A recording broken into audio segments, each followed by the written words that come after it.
Hey everyone, please subscribe to my channel right at the start. You were never destined to amount to much, just unseen backing. That's what my mother murmured the day she stepped up to testify moments before. She met my gaze and flashed a grin for the cameras. I didn't waver because that wasn't the initial occasion she wielded her affection like a blade. My name is Jessamine Rowe, and if they figure hauling me into court would deliver the ultimate slight, they obviously overlooked who showed me how to battle without ever raising my tone. I never pictured the moment arriving when I'd enter a courtroom and spot my own parents seated across the aisle. Portland's morning drizzle trailed down the glass doors of the courthouse, rendering every reflection hazy and unclear. My face appeared composed enough, though a tiny disloyal piece of me shook beneath the calm. 3 years of handling cases had drilled me to maintain a firm stance amid stress. I'd confronted deceivers, swindlers, and folks who viewed the law as something to twist rather than obey. But none of that equipped me for the view of them, perched together as if posing for a charity event instead of a civil suit. My mother raised her chin first, her eyes scanning me like one eyes a blemish on a mirror. Then she rolled them, languid and intentional, the sort of move that conveyed volumes beyond any slur ever could. You really showed up dressed for court? That's adorable, she whispered, a personal stab aimed solely at me. My father snickered softly. Let's hope she doesn't humiliate herself once more. I stayed mute. Quiet had always been the tongue they despised above all, the one element I could still command. When I entered the courtroom, Judge Elliot Carr glanced up from his bench. His pen halted in midair, his eyes squinting. For a brief instant before familiarity eased them, no one else caught it, but I did. It had been 3 years since we'd last collaborated on a state corruption matter. Back then, he told me I was the sole one who still cared about principles. Now, his voice echoed through the hushed air. We meet again, Ms. Rowe. My parents exchanged glances, puzzled as if the words didn't match the daughter they recalled. And standing there between the people who brought me into the world and the man who once showed me what justice truly resembled, I understood this wouldn't merely be another case. It would be a clash of blood against honor. And for the first time in my life, I planned to prevail. I grew up in a home that prized only facades. In our Oregon suburb, the Rowe family name gleamed flawlessly from afar. Fresh paint, manicured shrubs, charity dinners buffed with phony grins. Inside it rang with hollowness and clamor. My mother, Linda, thrived on spotlight. She floated through fundraisers and silk dresses, her laughter scripted for the camera bursts that trailed her. My father, Martin, chased his next grand venture, always one magical investment, shy of proving he wasn't just another guy saddled with debts and illusions. And me, I was the silent one, the off-key note in their meticulously orchestrated tune. My brown hair, my even voice, my choice of books over bashes, everything about me struck as a slight to their facade. I still recall the evening I announced I'd secured a scholarship to Yale. My father didn't even lift his eyes from his whiskey. Law? Why law? Jess, there's no cash in it. My mother chuckled gently, slicing deeper than she realized. People pursue law when they can't sell or innovate. It's tragic, truly. I didn't dispute. I packed what fit into one tiny suitcase, grabbed $200 and the sole item that counted, my grandmother's photo. She was the one who once said, "You'll be the one to reshape how folks view this family." Yale was meant to be simply a shot at tomorrow, but it turned into the spot where my life divided in two. That's where I encountered Professor Howard Winslow, the figure everyone murmured about, the one who forfeited his career and his marriage for declining to shield a crooked politician. He seemed invincible even, embittered at first, until the day he halted me after lecture and inquired, do. You think justice can endure without kindness? I replied, no one without the other turns into brutality. He grinned for the first time. Then you might just endure this field. After that, weekends ceased to be mine. I devoted them to his home by the river, aiding him in revising old case files, yanking weeds from the garden, listening, as he recounted the remnants of a career, founded on stark realities. Somewhere in those serene afternoons, unintentionally, I became the only soul he relied on. And one evening, while sifting through old papers, I discovered a signed promissory note, slipped into one of his legal journals. My father's name scrawled across the bottom. The date was years prior, the sum hefty enough to demolish anyone. Winslow had loaned him funds for a doomed real estate scheme. It struck me then, the irony so profound it nearly scorched. The man my parents loathed had once rescued my father from ruin, and now, unwittingly, he was rescuing me, too. When Howard Winslow's heart finally failed, I was present. He lay in the old recliner, near the window, sunlight slicing through the curtains in slender, merciful lines. His hand shook as he reached for mine. Promise me, he breathed. You'll never swap integrity for ease, kiddo. I promised. I didn't grasp then how swiftly I'd face the test. A week later, his attorney assembled a few of us in that same house overlooking the Willamette River. The will was straightforward, penned in his own script. The property, the book, royalties, and a $2.4 million scholarship fund, all entrusted to my care. Not for squandering, but as he wrote, to keep instructing those who pick honesty over ease. I wept softly, not for the funds, but for its significance, that he relied on me enough to entrust his legacy to my hands. The tale hit the local papers by nightfall.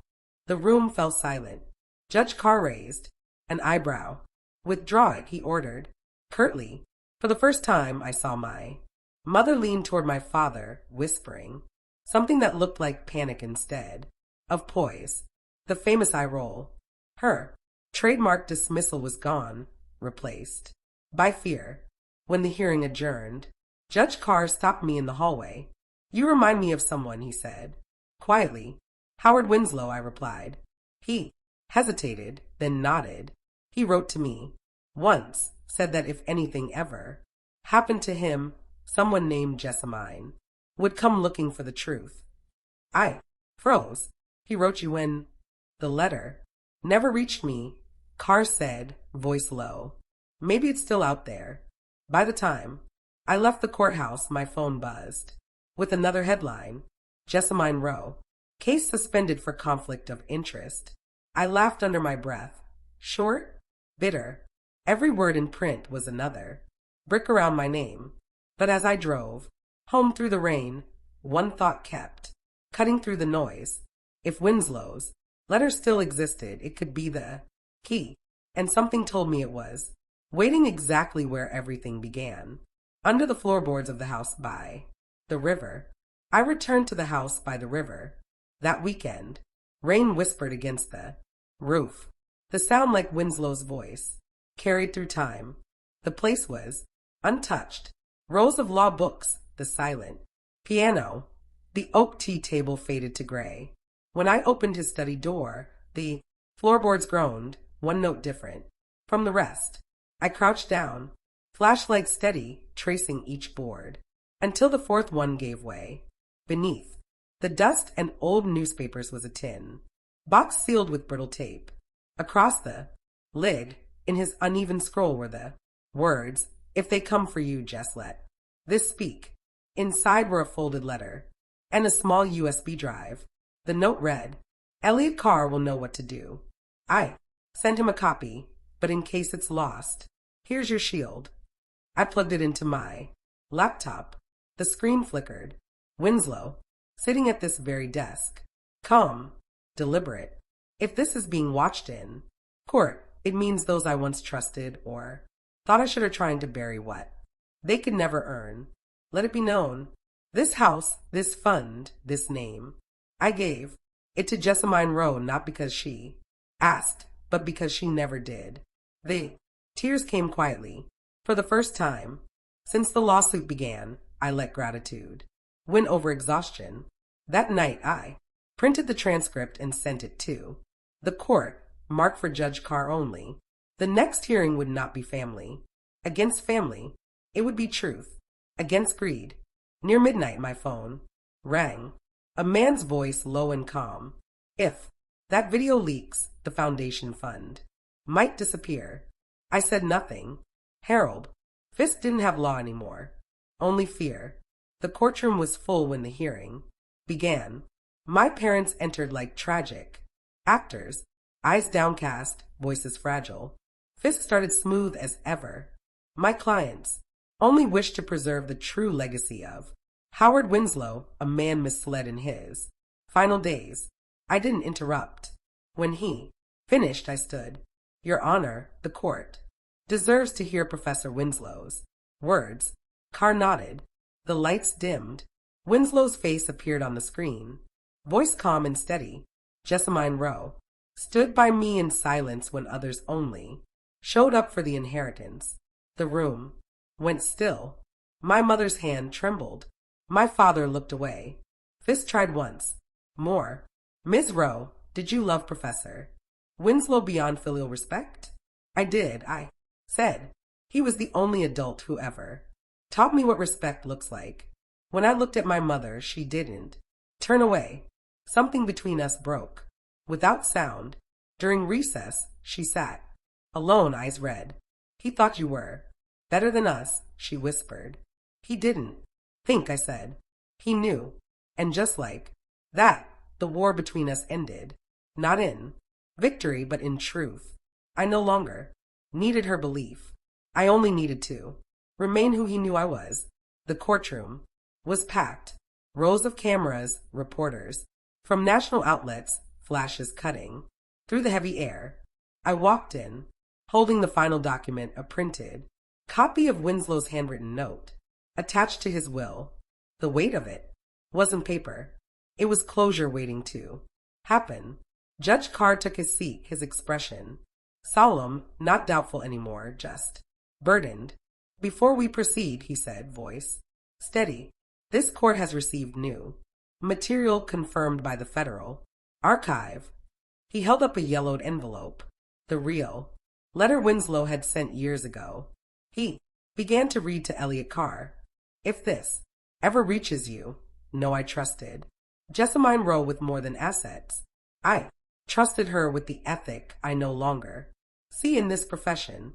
They will try to paint her as the thief, but she is my heir, not of blood, of character. The murmur started instantly. Fisk's face went pale. My mother's composure cracked. My father stared at his empty hands as if watching his legacy slip through his fingers. Carr looked up. This court finds the will legally sound. The claims of undue influence are baseless. The estate remains with MS Rowe. Case dismissed. Silence fell like judgment itself. I didn't smile. I didn't celebrate. I just breathed for the first time in years freely. Outside the courthouse, the press swarmed like bees around a broken hive. Microphones shoved toward my face. Cameras flashing. Everyone hungry for a headline that sounded like redemption. I gave them none. Integrity doesn't need a microphone, I said quietly. It just needs to be heard. Then I walked away. No interviews, no memoir, no podcast deal. Justice didn't need an audience. It just needed to stand. I went back to the house by the river where the air still smelled faintly of old books and tea that had long gone cold. For the first time in months, silence didn't feel like exile. It felt like peace. 3 days later, my mother came. She stood beyond the gate, too proud to call my name. When I didn't open, she left an envelope on the steps. A photo of me at 8 in a paper graduation cap. Her younger hand rested on my shoulder. Half a hold, half a hesitation. I didn't cry. I placed the Picture in an old box and labeled it. Things I've outgrown. That night, an email arrived from Judge Carr. You've upheld the part of Howard I never could. There may be a bench opening in 2 years. I hope you'll consider. I closed the laptop and smiled faintly. For once, the future felt quiet and perfectly enough. 2 years later, I sat behind the federal bench, the youngest judge in Oregon. My first case was a will dispute, a young woman accused by her relatives of winning an old man's affection for inheritance. When she entered, her hands trembling, I saw myself years ago. Did you stand by him when no one else did? I asked. She nodded. I nodded back. There was nothing more to say. That evening, I returned to the river house. The air was cool, the Willamette, moving slow and sure beneath the gray sky. I sat by the old tea table opened. Winslow's last letter. The ink faded, but clear enough to read. Integrity always wins. Eventually I took a pen and wrote beneath it. It did.